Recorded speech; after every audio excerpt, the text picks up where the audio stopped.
Today we're going to talk about something quite serious. But before we get into that, I would like to say welcome, perhaps. Welcome to the podcast. I'm trying to bend down for this, but you know what? We can just hold it up. We can hold her up. She's skinny enough for me to be able to pick her up with my limited arm strength.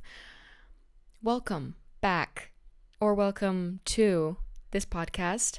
And today we're going to talk about anxiety attacks.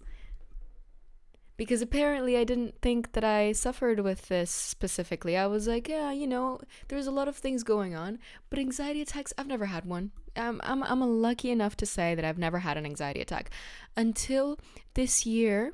New year, new me, I suppose.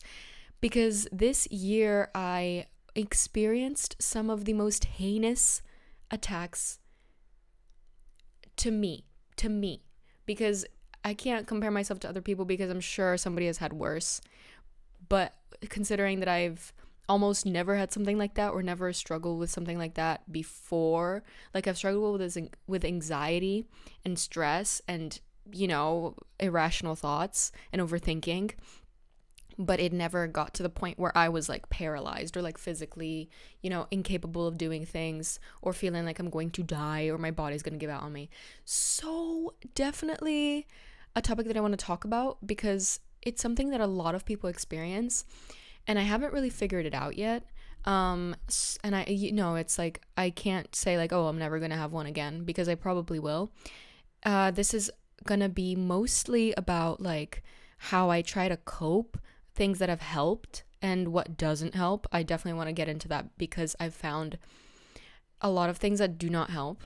But before we get into that, we're gonna do a little bit of a week review as I usually do. What I've done, some fun stuff, fun stories to kind of like get us into the mood of talking and hearing my voice.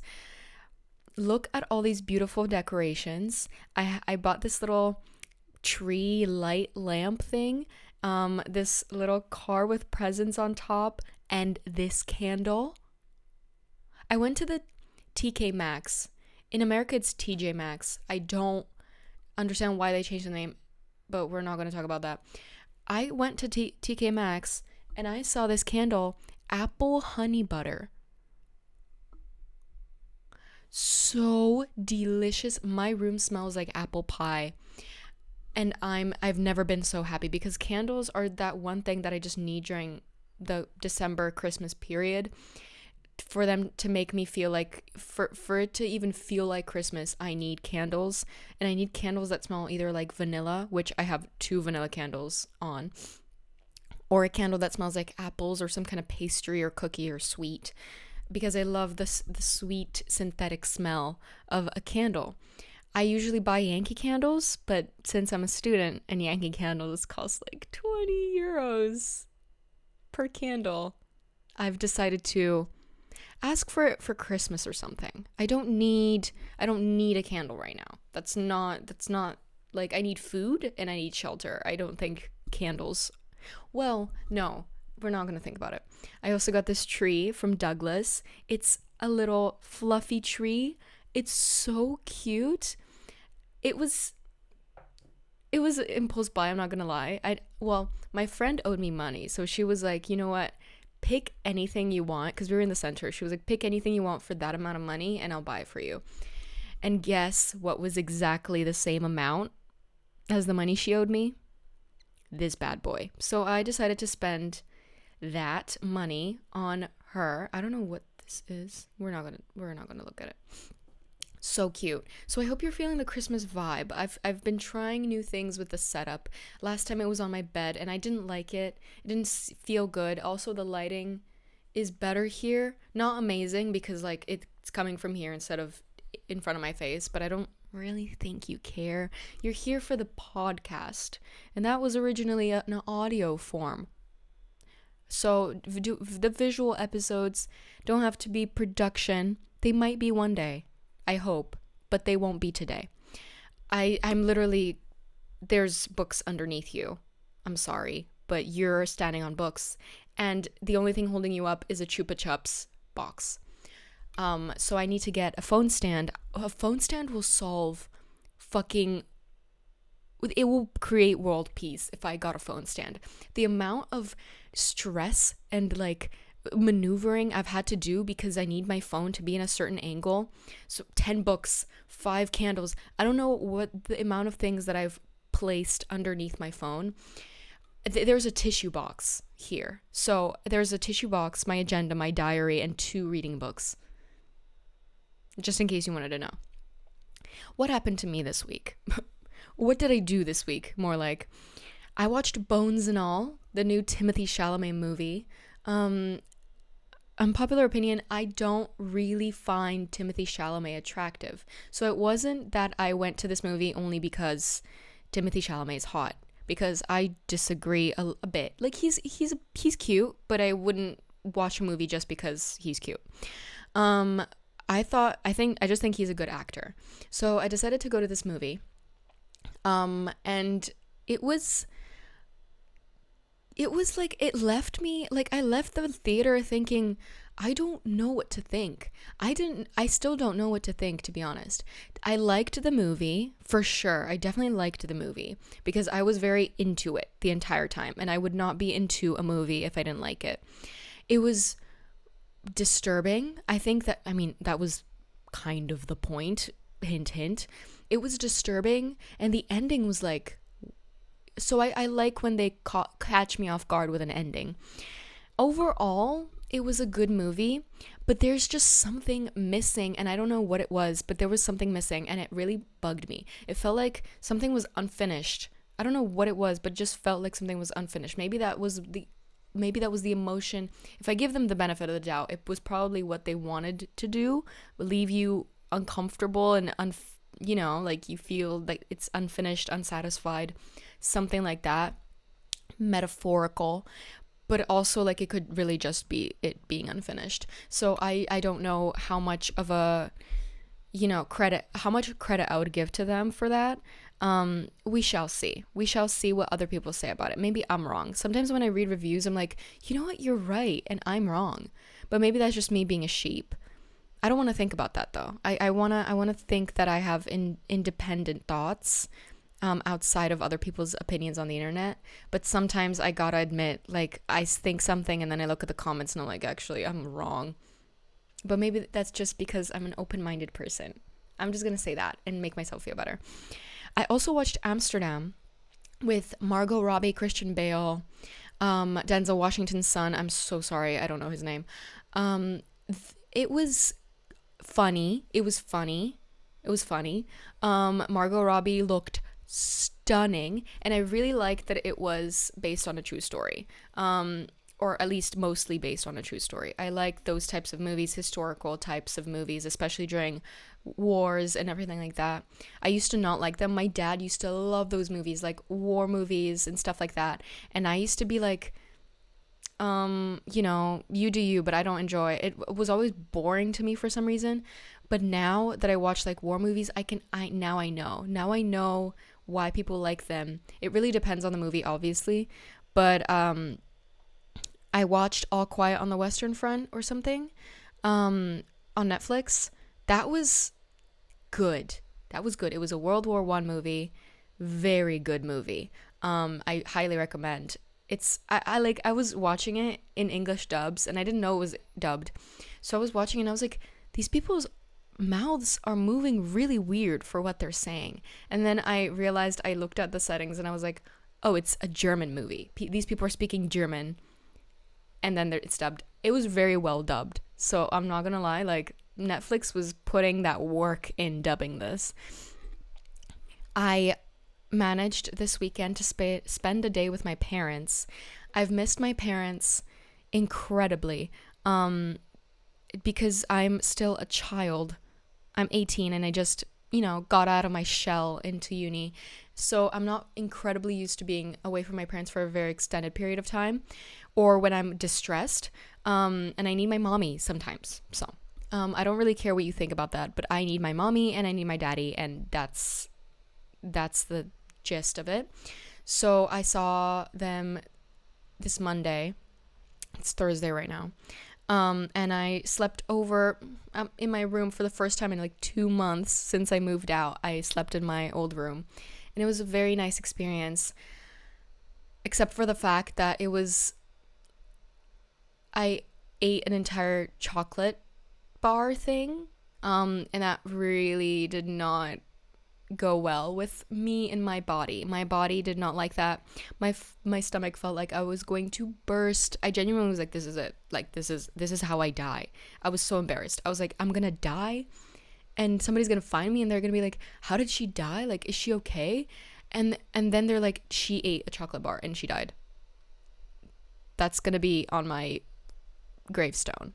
But I didn't die. I did the downward dog yoga pose. That if you have like IBS or some other gut condition where you can't go to the bathroom and you are very gassy, downward dog gets all that shit out of your system, but literally, metaphorically and quite literally. So downward dog, please. Ooh, the new Avatar movie is coming out. I'm so excited. I watch pretty much all new movies or fun movies with my boyfriend. We go to the movies. We like do the whole thing. We get love seats if we can. We have some popcorn. And I'm so excited. He's coming over in 2 weeks for the weekend. I've planned such a good weekend, by the way. I'm the best girlfriend ever. Not to toot my own horn or anything, but I'm literally the planning legend, and I will make your weekend the best you've ever had. And we're gonna go to Avatar. I don't care. We're going to Avatar. I used to remember watching Avatar as a little kid, like the first original Avatar. I was entranced. It was one of my favorite movies, and it's so nostalgic for me because I used to always watch it at my grandparents' house in Bulgaria. And they live in this little village, like it's a very villagey, nostalgic place for me. And it was always during Christmas for some reason. We watched Avatar. It was like a Christmas movie for us. And I was so just interested in it because it was like a marvel at the time, like how they did all the CGI, how they did all the effects. And also the story itself, the way the characters were designed, the way the whole world was designed, and the storyline. It was just a once in a lifetime opportunity to watch that movie. Like I was just like, oh my god, this is so cool. And I've never like lost that feeling of this is so cool. So I'm excited to go to the new Avatar. We've been waiting for this one for so long. And I just hope it doesn't disappoint me, because if Avatar disappoints me, I'm never watching another movie again. I'm getting out of the film era, even though I've been in theater for 10 years. Never again. I'm never touching a movie, never touching acting, never touching anything again. I need this movie to be good. I'm counting on it. You're counting on it. I'll stop my podcast if it's not good. I'm kidding. I will rant, though. I will make an entire episode about how much I hate the producers of the new Avatar movie if it's bad. Okay. Let's begin. I know, I change topics really easily. I'm just like... things that have made me anxious, things that I've had anxiety about lately, which I think, like, the triggers. Like, sometimes I wake up and I'm anxious and there's quite literally no reason, or like I'm doing my homework, or I'm at school, or I'm going shopping, or literally the most mundane shit, like in the middle of the day, and all of a sudden I'm like, wow, existential dread. Don't know what happens in my brain to make my body react like that. Without my permission, mind you. But these are the reasons that I've managed to find, like the, explanations that could, explain what I'm going through. Relationship anxiety, I realized I have. Every time there's even the smallest misunderstanding, even the smallest disagreement with my significant other, my beautiful boyfriend, I'm in just the most miserable state. For some reason, immediately my brain cuts to, he's gonna break up with you, he doesn't love you anymore, you're gonna be alone forever, what's after him, huh? And it's like, hello, we literally had a disagreement. Like, he's not going to break up with me like this, you know. There needs to be he's not like the type of guy that would just be like, fuck this. He's a committed person, he has reasons, he communicates. Like, if he would break up with me, it's gonna be for a good reason that he will communicate with me. The thing is, like, I like, it's a doomsday thing for me. So it's like, if I don't have him, who do I have? Which is so wrong to think, because you never know what's gonna happen. You never know, like, if he is gonna leave or something like that. Like, you have to be able to come to terms with that and not have anxiety attacks because of it. Ooh, schoolwork. Speaking of that, I went to an honors meeting yesterday, like, to talk about the honors course and what they offer. Obsessed. I'm so doing honors, but it kind of connects to my overachiever mentality with school, because I want to be the best all the time. Or like, if I'm doing an assignment and I don't have a proper example of what that assignment should look like, I get incredibly anxious that I'm always doing it wrong, that I'm not formulating it correctly, or that I'm not good enough for it or something like that, and then I'm going to get a bad grade, that I'm going to fail. And it's like, it kind of makes me procrastinate sometimes, because I'm too scared to start it, because I'm scared that if I finish it and I upload it, somebody's gonna be like, this shit sucks, lol. And I'm not in the mood for that right now. Oh my god, my computer, sorry about that, my computer was dying, so I needed to plug it in, because I need it for class in an hour.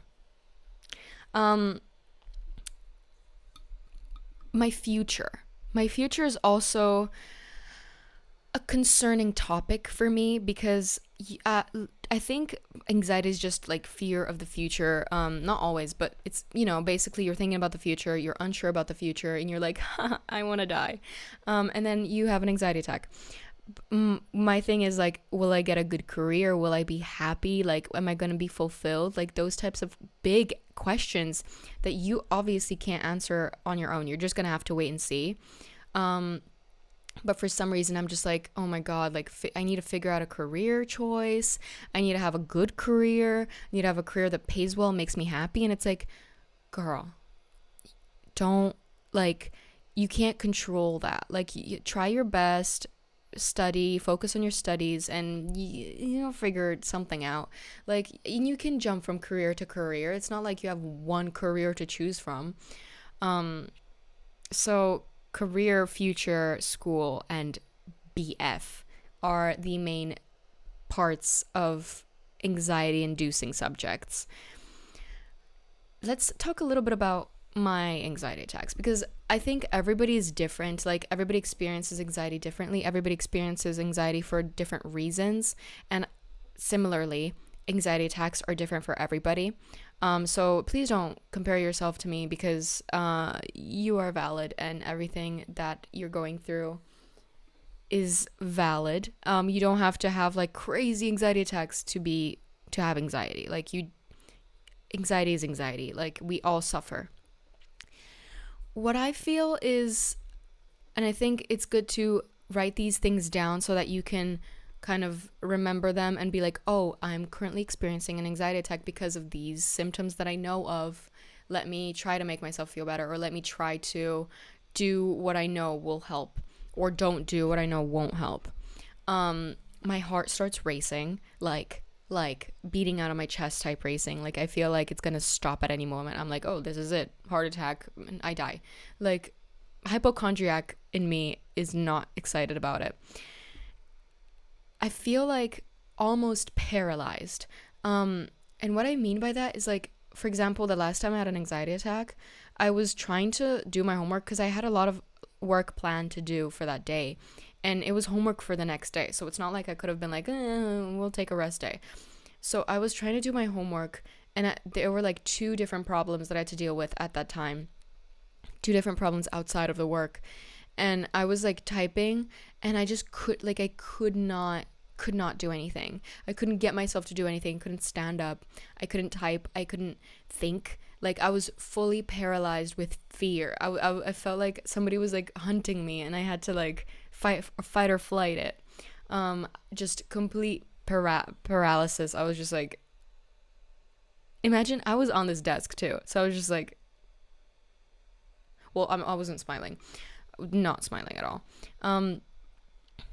Crying. If I start crying because of the frustration of the feeling, I don't cry because I'm like, I don't cry because I'm scared or like sad per se. I'm crying because I'm so frustrated and annoyed at the feeling. Like, it's so uncomfortable that I just start crying. Like, it's so weird. It's like you feel such discomfort and you're like, when is this gonna end? And you're just like, when is this gonna end? So lots of tears, but the thing with crying is that it does make you feel better. It releases a hormone that makes you feel better. So at least you're crying, which is such a funny sentence. But I always think that, like, okay, at least I'm crying. Like, it's not that bad. Because if I wasn't crying and I was keeping it all in, I feel like crying is a way to like vomit it out with your eyes. And it really does help me. Doomsday feeling. Oh yeah, for real. Like, thanks, Yana. I fully feel like I'm going to, like, you can't see anything in the future. You can't even see something 1 minute later. Like, you are in this moment, in this attack. And it feels like kind of, yeah, doomsday-ish, kind of like last moments type stuff. Like, you feel like you're going to die. Like, this is it. It's so crazy. I mean, that's probably just because your body feels this fight or flight mode, and your brain is like, why am I feeling this if I'm not gonna die? So it starts like thinking like, wait, am I gonna die? Like, this moment is the most important because I'm in fight or flight mode. And you're just like, what is actually going on? And just the feeling of this is the last day, or like, I can't imagine anything after it. You can't even try to imagine anything after this. Oh, let's talk about what makes it worse, because I've noticed things that make it very bad and things that make it pretty good. So we have to talk about those, and maybe you can relate to me, and maybe I can give you some tips if you don't know yet. What makes it worse is coffee. Coffee makes my heart race so bad. I cannot, like, I had coffee that morning of my anxiety attack, so obviously it was gonna be bad. So right now I'm having some green tea with milk instead of coffee, because I've realized that I would much rather keep my heart going than drink coffee. And I'm kind of like, I'm good. Like, I'm pretty energetic. I mean, I'm doing this podcast. If I was not energetic, I would not be doing this. So it's going well. So far, so good. But I find that coffee really increases my heart rate, and that makes me super nervous. Like, it's kind of like simulating my anxiety. So I don't do that anymore, and I don't want to do that anymore. I mean, oftentimes, like, sometimes I would have a coffee, like at a cafe with somebody, or, you know, at home when I really need the energy, but I usually try to avoid it, especially in the mornings when where all your levels are like this. Being alone. Don't be alone during or after an anxiety attack, or at least for me, that really does not. It just pushes you deeper into that hole of like despair. So last time I was struggling, thank God I have roommates, because I managed to call my roommate and call her up here into my room, and she was able to help me do some breathing exercises, which is another thing that really helps me. Breathing exercises. So don't be alone. I feel like when you're alone, you kind of like just spur yourself on with thoughts, and nobody's there to like kind of talk you out of it. Because when I have somebody to talk to, I calm down because I'm thinking about what to say. My brain is like, oh, let me formulate the sentence, and my body's like, oh, let's calm down so that we can formulate the sentence better. And then it kind of gets me out of that. And a lot of the times we just start diverging into different topics, so we don't even talk about the anxiety anymore, and then it's like a distraction. So I really, really recommend being with somebody else. staying in one place, especially if you've had the anxiety attack there. For example, if you are having an anxiety attack in your room, like I was, don't stay in your room after you've calmed down, because it just keeps it, the energy is just so what I would usually do is I would take a walk, and then, or like leave and go downstairs for a bit in the living room, watch some TV, and then after a little bit, when I feel much better and everything's been okay, I can go back up, kind of rearrange my room, maybe like make my bed, or change my clothes. It just makes it's a little bit different. Put on candles and Christmas music, make something different, something joyous, and then usually I would feel much better. But if I stay in my room, I just stay with the situation. It's like I'm still in the attack, so I would rather just leave. Making spontaneous decisions. If you are having an anxiety attack about something that somebody said, or something about somebody, don't send spontaneous texts. I've done that in the past, and thankfully I don't do that anymore at all. But in the past, I would be like, oh my God, I need to solve this situation right now. I need to fix this right now. I need a quick fix. And I would like text bomb the person that I'm having a disagreement with. And they're like, wow, this bitch is crazy. And it makes the situation worse, because they start feeling attacked and they start defending, and then you start feeling attacked and then you start defending and you start attacking each other, actually, and nothing's going to get solved. I would say give that person, if they're mad at you or something, give that person some time and some space. Give yourself time and space to calm down and to distract yourself and to, calm. And then when you are ready to talk, you can call them or you can meet up with them. Texting is usually not my main form of communication. I would rather call if the person's long distance, or if they are in your city, meet up as soon as possible, because talking with your voice is way different with formulating thoughts than texts. Text can create a lot of misunderstanding. Expecting myself to be super productive after, because anxiety attacks take a lot of energy out of you. I've noticed I'm super tired, just super woozy and dizzy and stuff. But for some reason I still expect myself to be like, yeah, let's do this assignment. I think you should take it easy after an anxiety attack, and don't expect too much from yourself, because expectations is what creates anxiety in the first place, especially if you have anxiety with school like I do.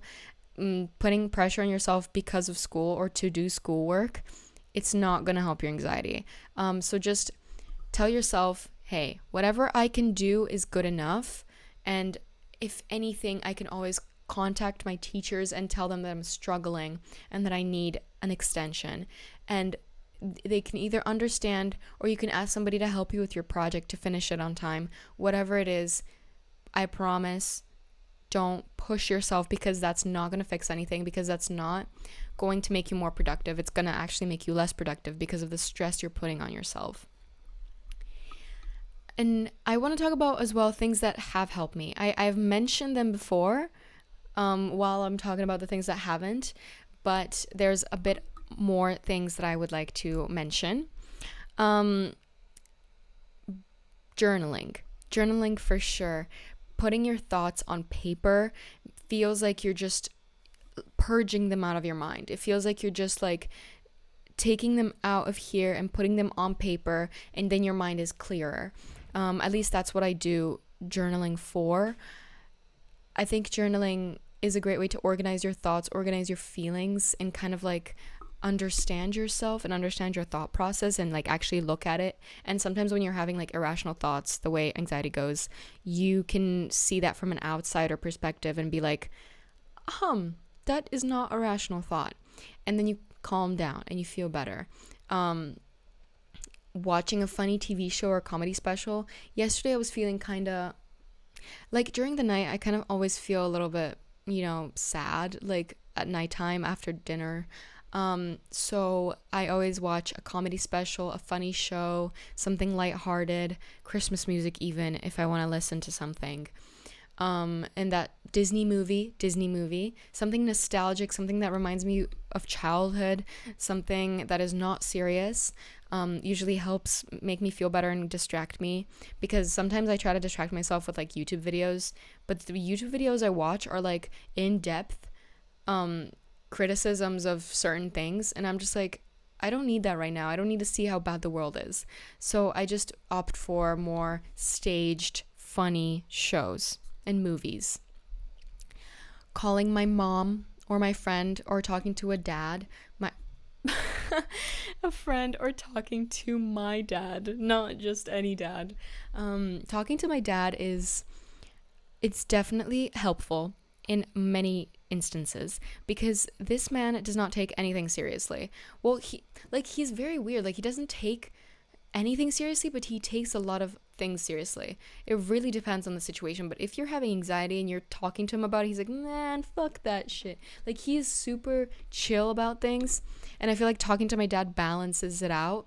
He's like, girl, why are you crying? Nobody's dead. And you're just like, it might feel invalidating to some people, but to me it's comforting, because it's my dad and I know him. Like, I know that he's right most of the time when he says that something isn't that big of a deal. He's proven that his opinion is correct. My mom is savior. She is the compassion queen. And I love hugs from my mom, and I love hugs from my dad, and definitely hugging someone. It's like when you have a weighted blanket. It's like the pressure of a hug really helps when I'm having anxiety. Making plans or focusing on something fun, trying to make plans with friends, trying to plan something out that seems really fun to you, looking at different activities you can do in your city, type of stuff. Like, try to do that a little bit and look forward to something, getting over that doomsday feeling and like there's no future ahead of you. Having like something in the immediate future that you can look forward to definitely makes me feel better. Playing a video game and taking a shower or cleaning my space. Taking a shower, whenever I take a shower, it always feels like I'm cleansing the day off of me. Like I'm taking the day off of me. Like I'm just like, getting rid of the bad vibes that I might have gotten during the day. And it makes me feel clean and nice and fresh. And also I would clean my room as well, just to make it feel new and just pure, a little bit more pure, like there's no anxiety in the air. And putting on Christmas music and turning my candles and lights on. That's the last thing. Christmas music and the candles and the lights, it's just so nostalgic. It makes me feel so good. I definitely recommend. But that's pretty much all I wanted to say with anxiety attacks. I also wanted to say that if you are experiencing anxiety, or if you think that, mental health is not going too well, please talk to somebody. You are loved, you're worthy, and you're valid, and you deserve help, and you deserve a happy life. You don't deserve to suffer. So if you're struggling and if you need to talk to somebody, please reach out to a family member, a friend, a trusted person, a teacher, a therapist. Please try to get a therapist and somebody to talk to. I promise it's worth it, and I promise you're worth it. So thank you so much for watching. I had actually a pretty good time. I hope this episode helped, or I hope this episode brought some comfort to you that you're not alone, because you are not at all. And I hope you're having a wonderful morning, afternoon, or evening whenever you're listening to this podcast. Make sure you follow the Instagram, Life Goes On the podcast. Yes, at Life Goes On the podcast. The YouTube channel Life Goes On, and Spotify at Life Goes On. So yeah, I hope you guys are amazing. I hope you have an amazing week, and I'll see you in the next episode.